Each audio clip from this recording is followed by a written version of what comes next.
Assalamualaikum warahmatullahi wabarakatuh. Waalaikumsalam warahmatullahi wabarakatuh. Alhamdulillah. Alhamdulillahil karimil mannan, al-qadimil ihsan, alladhi akramana bi syahri Ramadan wa ahdana bil Qur'an.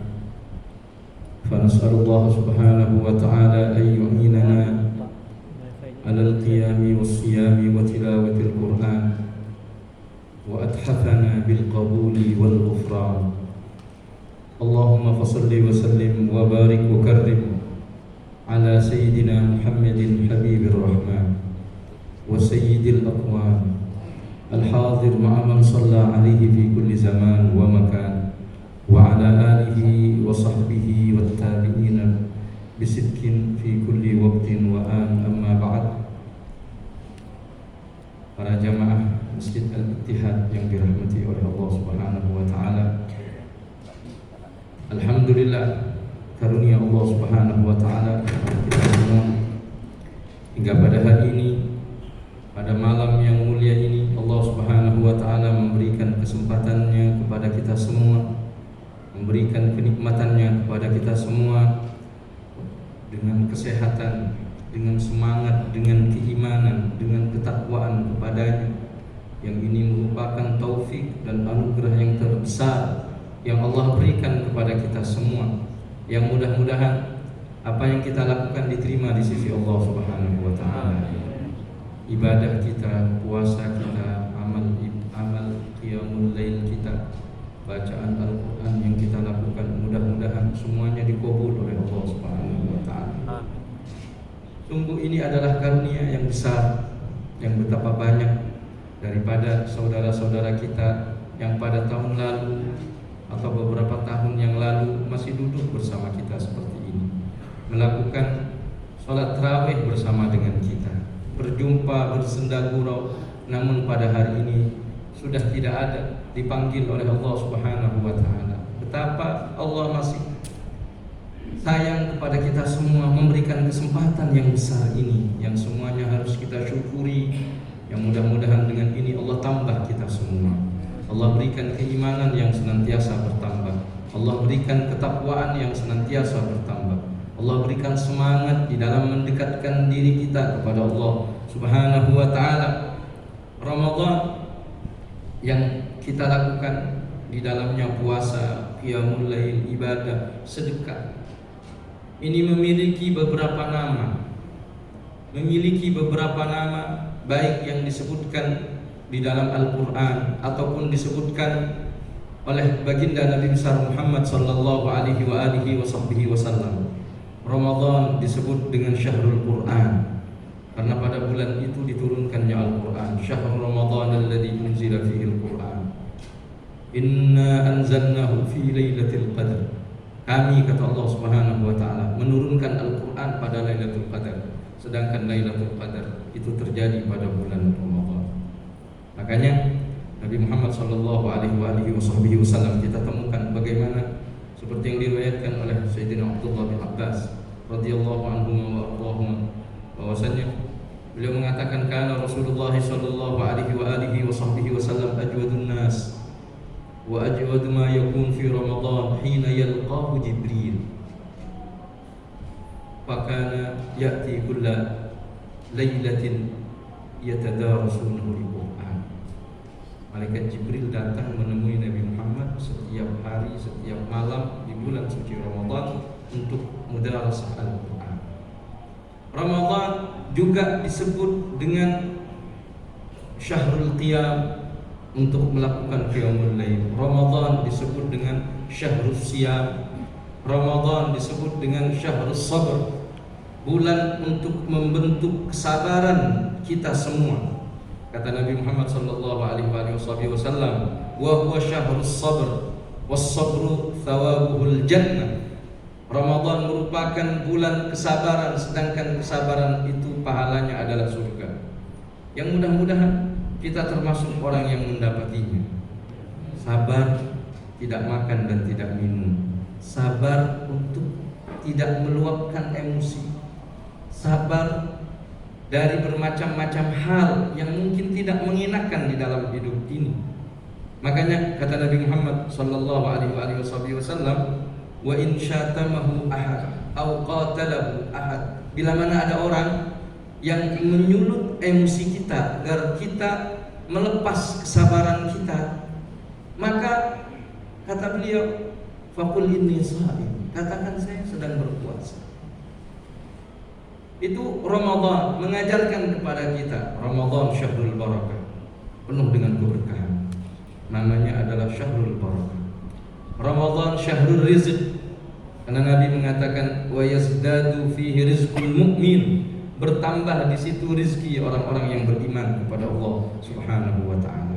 Ramadan syahrul sadaqah, Ramadan adalah bulan bersedekah.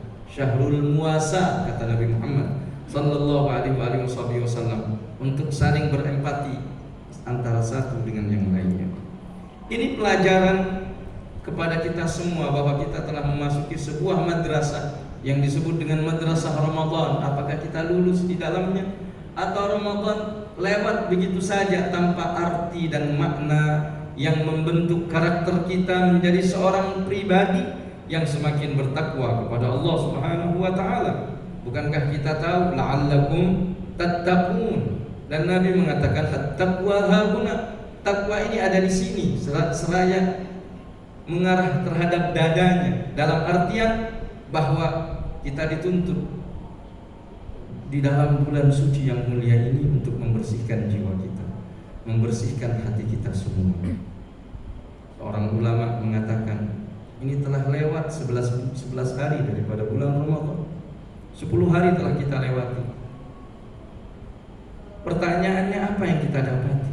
Apakah kita semakin benci terhadap kemaksiatan, atau kita punya keinginan untuk kemaksiatan kepada Allah Subhanahu wa taala? Maka dikatakan seorang ulama, seorang wali min auliyaillah, Ibrahim bin Adham, ketika ditanya, adakah seseorang yang masih bermaksiat dia merasakan manisnya munajat kepada Allah Subhanahu wa taala? Beliau mengatakan tidak mungkin ada orang yang ahli maksiat tapi dia enak dan bermunajat kepada Allah. Wala man hamma bihi, dan bukan orang yang punya keinginan. Yang punya keinginan saja dia tidak akan merasakan manisnya bermunajat kepada Allah Subhanahu wa taala. Bagaimana dengan mereka yang berbuat maksiat? Bila mana ada orang sudah melewati 10 hari daripada bulan Ramadan tapi dia tidak benci terhadap kemaksiatan, maka perlu dikaji kembali, introspeksi kembali puasa yang kita lakukan, qiyamul lail, tarawih, bacaan Al-Quran, zikir yang kita lakukan ternyata tidak merubah terhadap keadaan kita. Ternyata hati kita masih suka terhadap apa yang disukai oleh musuh Allah, syaitan, iblis, dan semacamnya. Akhlak kita tidak berubah, kita masih suka menggunjing, kita masih suka mencaci maki, kita masih suka membuka aib orang lain, kita masih suka ini dan itu, yang semuanya adalah kemaksiatan kepada Allah Subhanahu wa taala. Bila mana hal itu terjadi, perlu kita mengintrospeksi diri kembali, mengevaluasi apa yang selama ini kita lakukan. Ada yang salah di sini. Perlu kita memperbaiki hubungan dengan Allah Subhanahu wa taala. Nabi Muhammad sallallahu alaihi wasallam pernah mengatakan kepada kita tentang puasa yang kita lakukan selama ini. Beliau menceritakan tentang firman Allah dalam sebuah hadis qudsi, bahwasanya Allah Subhanahu wa taala berfirman, kullu amalu bani Adam lahu fasa'udha'ifahu ila sab'ami adhifa. Amal perbuatan anak Adam ini semuanya untukmu, dan akan aku lipatkan ganjaran dan pahalanya sampai 700 kelipatan, dilipat gandakan oleh Allah. Illa siyam, kecuali puasa, fa innahu li wa ana ajzi bihi. Puasa itu untukku dan akulah yang membalasnya. Artinya di saat kita berpuasa itu tidak ada hitung-hitungan, tidak ada matematika dengan Allah Subhanahu wa taala. Ini urusan seorang hamba dengan Allah. Bahkan malaikat tidak tahu. Karena di dalam saum, di dalam puasa itu ada nilai keikhlasan yang tinggi, berbeda dengan ibadah-ibadah yang lain yang mungkin potensi untuk kurang ikhlas itu ada. Sholat kita melakukannya dengan berjamaah, ada yang tahu minimal 2 orang kita melakukan antara imam dan makmum, sehingga potensi untuk riya itu ada. Yang lain zakat apalagi, ada yang memberi dan ada yang menerima. Haji satu kampung tahu. Tapi kalau puasa bisa jadi anak istrinya nggak tahu, karena tidak bisa dibedakan mana yang puasa dan yang tidak. Bisa jadi orang tidak berpuasa, anak istrinya nggak tahu padahal dia nggak berpuasa. Siapa yang tahu? Tapi orang-orang yang beriman, yang ikhlas kepada Allah Subhanahu wa Ta'ala, yang beriman dan bertakwa kepada Allah, dia tinggalkan makan dan minumannya. Mau diketahui oleh orang, diakuin atau tidak, dia tetap tahan lapar dan dahaga sampai menjelang sore hari. Hanyalah orang-orang yang beriman, sehingga sulit dilakukan oleh orang munafik, sehingga sulit dilakukan oleh orang-orang yang tidak ikhlas kepada Allah Subhanahu wa Ta'ala. Sehingga ini semua mengangkat diri kita dan memberi pelajaran kepada kita bahwa dalam hidup ini kita adalah hamba Allah yang semuanya memasrahkan diri kepada Allah Subhanahu wa Ta'ala. Kita tidak makan, tidak minum, itu semata-mata karena Allah. Pun ketika Allah memerintah kita makan dan minum, juga karena Allah Subhanahu wa Ta'ala. Makanya di dalam sebuah hadis Rasulullah sallallahu alaihi wasallam mengatakan, "Man lam yada' qawla zur wal 'amalu bihi, falaysa lillahi hajat fi an yada' ta'amahu wa syarabah." Orang yang tidak bisa meninggalkan ucapan yang buruk, pekerjaan yang keji, maka Allah tidak butuh makan dan minumannya. Kita dibutuhkan hanya satu, kehambaan yang sejati terhadap Allah Subhanahu wa Ta'ala. Dalam sebuah hadis dikatakan, "Ahabbul 'abdi ila Allah man ajjala fitrah." Siapa orang yang paling dicintai oleh Allah Subhanahu wa Ta'ala adalah orang yang paling cepat mempercepat berbukanya. Artinya orang yang berbuka puasa bersegera itu malah dicintai oleh Allah Subhanahu wa Ta'ala. Logikanya kita akan dianjurkan untuk lapar, menahan dahaga dan haus dari pagi sampai menjelang sore. Tapi kenapa ketika sudah tiba waktunya kita malah dianjurkan untuk segera membatalkan puasa kita? Bahkan itu orang yang paling dicintai oleh Allah Subhanahu wa Ta'ala. Disinilah masalahnya, bukan karena kita lapar dan kita haus, namun masalahnya adalah kehambaan dan kepatuhan kita terhadap Allah, ketulusan kita terhadap Allah Subhanahu wa Ta'ala. Suruh tidak makan, tidak makan. Karena siapa? Karena Allah. Suruh makan, cepat makan. Karena siapa? Karena Allah Subhanahu wa Ta'ala. Pelajaran bagi kita semua bahwa segala aktivitas kita, perbuatan kita, baik yang sifatnya ritual, salat, puasa, bacaan Al-Quran, zikir dan semua, kita lakukan semata-mata karena Allah, bukan karena makhluk Allah, bukan karena nikmat kita lakukan. Kadang-kala ada orang menikmati ibadah yang dia lakukan, hati-hati. Bisa jadi itu adalah tipu daya dari syaitan, karena syaitan membuat kita nikmat di dalam beribadah. Kita bukan karena Allah dalam beribadah, tapi karena kenikmatan yang kita rasakan berasal dari hawa nafsu. Betapa keikhlasan itu adalah hal yang sangat besar dan mahal untuk kita pelajari. Setiap apapun yang dilakukan karena Allah dan ikhlas, nilainya berbeda, nilainya agung di sisi Allah Subhanahu wa Ta'ala. Sampai-sampai dalam sebuah hadis dikatakan, shadaqatus sir, sedekah yang dilakukan dengan tersembunyi. Karena biasanya orang yang tidak tahu sama sekali kecuali Allah, itu nilai keikhlasannya lebih besar dibandingkan dengan sedekah yang dilakukan secara terang benerang. Apa kata Nabi Muhammad? Shadaqatus sir tadfa'u ghadabar. Sedekah yang dilakukan dengan keadaan tersembunyi, maka itu dapat meredam murka Allah Subhanahu wa ta'ala, dapat meredam murka Allah.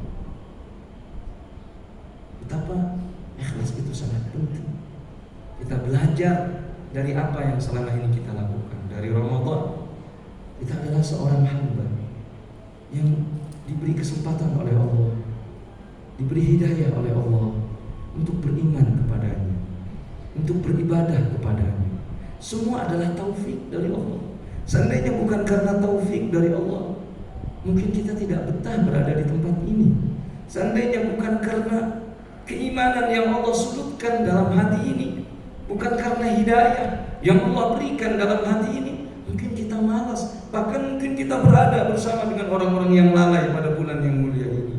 Namun anugerah dari Allah yang menuntut kita untuk senantiasa ikhlas di dalam setiap perbuatan yang kita lakukan. Allah telah memberi kita rezeki dengan ikhlas tanpa pamrih, tanpa mengharap imbalan apapun. Maka selayaknya bagi kita untuk melakukan segala apapun dalam hidup ini hanya karena Allah Subhanahu wa ta'ala, termasuk di saat kita berakhlak, termasuk di saat kita memberi, termasuk di saat kita bersedekah. Semuanya kita lakukan tidak mengharap apapun, tidak mengharap terima kasih, tidak mengharap pujian, apalagi sanjungan, tidak. Semuanya hanya karena Allah Subhanahu wa ta'ala. Itu yang kita harapkan. Allah yang memang layak untuk kita persembahkan segala hidup kita untuknya. Inna salati wa nusuki wa mahyaya wa mamati lillahi rabbil alamin. Hidup kita, mati kita, ibadah kita, salat kita, semuanya hanya karena Allah Subhanahu wa ta'ala, bukan kepada yang lain. Mereka makhluk sama seperti kita, tidak membuat kita semakin kaya, tidak pula membuat kita semakin hebat. Tidak, semuanya makhluk di hadapan Allah Subhanahu wa ta'ala. Sehingga harapan apapun yang kita harapkan dari mereka tidak ada artinya dan pengaruh bagi kita. Semua kita kembalikan kepada Allah Subhanahu wa ta'ala. Yang kita berharap kepada Allah Subhanahu wa ta'ala, mudah-mudahan Allah beri kita taufik. Allah tanamkan senantiasa hidayah dalam hati kita. Allah berikan keikhlasan dalam hati kita di dalam segala ibadah kita semua. Sebentar lagi kita akan mendengar firman-firman Allah. Kita dengarkan dengan seksama, kita lakukan dengan khusyuk, kita renungi dengan sungguh-sungguh bahwa Al-Quran yang kita dengarkan ini pernah lewat di lisan suci baginda Nabi besar Muhammad sallallahu alaihi wasallam, dan kita lakukan di dalam salat. Lakukan karena Allah Subhanahu wa ta'ala. Kita diuji bagaimana ketulusan kita di hadapan Allah Subhanahu wa ta'ala. Yang mudah-mudahan Ramadan yang masih tersisa beberapa hari ke depan, mudah-mudahan semakin diberkahi oleh Allah Subhanahu wa ta'ala. Allah berikan kesehatan kepada kita di dalam afiat, di dalam kebaikan. Allahumma ya fariqal furqan wa munzilal Qur'an bil hikmati wal bayan, barikillahumma lana fi syahri Ramadan. Barikillahumma lana fi syahri Ramadan. Barikillahumma lana fi syahri Ramadan wa a'inna 'alal qiyam was-siyam wa jannibna minal ma'asi wal atham ya Rahman ya Mannan. Wa sallallahu wasallam ala sayyidina Muhammad wa ala alihi wa sahbihi wa sallam. Walhamdulillahi rabbil alamin. Kurang lebihnya mohon maaf. Assalamualaikum warahmatullahi wabarakatuh.